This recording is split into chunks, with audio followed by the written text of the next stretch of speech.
Halo guys, kembali bersama Admin di sini. Kali ini Admin juga bacain Delta Misterius. Aku tidak tahu. Kalian mengangkat tongkatnya dan berjalan ke sisi Melissa. Gadis dengan rambut hitam yang mencapai punggungnya mengangguk. Benson keluar dan berkata, asosiasi atau perusahaan perbaikan perumahan semacam ini didirikan berkat Backland. Mereka didanai dengan 3 cara. Pertama, dengan meminta sumbangan dari Yayasan Amal. Kedua, melalui proposal pendanaan. Mereka menerima hibah dari Yayasan Amal, komisi pemerintah dengan tarif khusus sebesar 4%. Ketiga, melalui investasi. Dengan mengambil sebagian dari sewa yang diterima, mereka akan memberikan pengembalian 5% kepada investornya.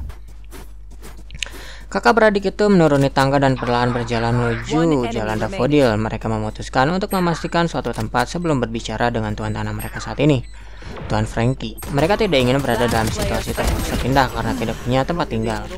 Kudengar dari sana kalau ada perusahaan perbaikan perumahan yang murni dijalankan sebagai badan amal. Melissa bertanya sambil berpikir. Benson ada seperti Deweyville Trust yang pendirinya disumbangkan oleh Sir Deweyville. Dia membangun apartemen yang ditargetkan untuk kelas pekerja. Dia juga menyediakan personel manajemen perkebunan yang berdedikasi dan hanya mengenakan biaya sewa yang agak rendah. Namun kriteria untuk melamar sangat ketat. Sepertinya kamu tidak menyukai gagasan itu. Kalian benar-benar merasakannya ketika dia bertanya sambil tersenyum. Tidak, aku sangat menghormati Sir Deweyville, tapi aku yakin dia tidak tahu apa itu kemiskinan yang sebenarnya. Tinggal di apartemennya seperti pendeta yang memberi harapan. Itu tidak terlalu pragmatis. Misalnya penyewa harus menerima vaksin utama dan mereka harus bergiliran membersihkan kamar mandi. Mereka tidak boleh menyewakan apartemen mereka atau menggunakannya untuk kegiatan komersial. Mereka tidak boleh membuang sampah sembarangan dan anak-anak dilarang bermain di koridor. Dewi, apakah dia mau membuat semua orang hadirin sekalian? Benson menjawab dengan nada biasa.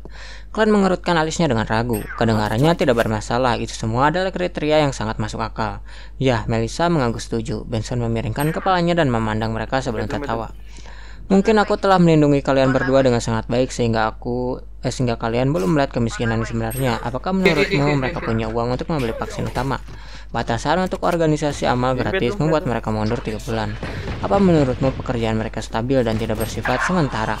Jika mereka tidak dapat menyewakan sebagian apartemennya untuk mendapatkan penghasilan tambahan, apakah mereka akan pindah ketika kehilangan pekerjaan? Selain itu, banyak perempuan yang memperbaiki pakaian atau membuat kotak korek api di rumah untuk mempertahankan kehidupannya. Itu termasuk kegiatan komersil. Apa akan diusir semua? Sebagian besar masyarakat miskin berusaha semaksimal mungkin untuk bertahan hidup. Apakah menurutmu mereka punya waktu untuk mendisiplinkan anak-anak mereka dan menghentikan mereka berlarian di koridor? Mungkin mereka hanya bisa dikurung di rumah sampai mereka cukup umur, lalu mengirim mereka ke tempat-tempat yang menerima pekerjaan anak-anak ketika mereka berusia sekitar 7 atau 8 tahun. Ben tidak menggunakan banyak kata sifat untuk menggambarkan permasalahannya. Itu menyebabkan Glenn sedikit bergidik.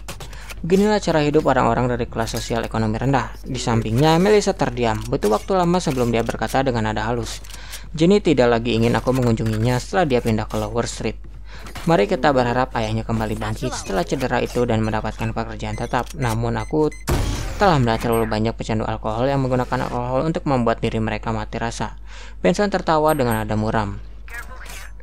Kalian kehilangan kata-kata. Melissa sepertinya juga sama. Karena itu, kedua bersaudara itu berjalan diam-diam menyusuri jalan Daffodil dan menemukan perusahaan perbaikan perumahan kota tinggi. Orang yang melayani mereka adalah seorang pria parubaya dengan senyum ramah. Ia tidak mengenakan pakaian formal atau topi, melainkan mengenakan kemeja putih dan rompi hitam. Kamu bisa memanggilku skater. Bolehkah aku tahu rumah seperti apa yang kamu pikirkan? Ketika dia melihat sekilas ke arah tongkat Glenn yang bertatakan perak, senyumnya melebar.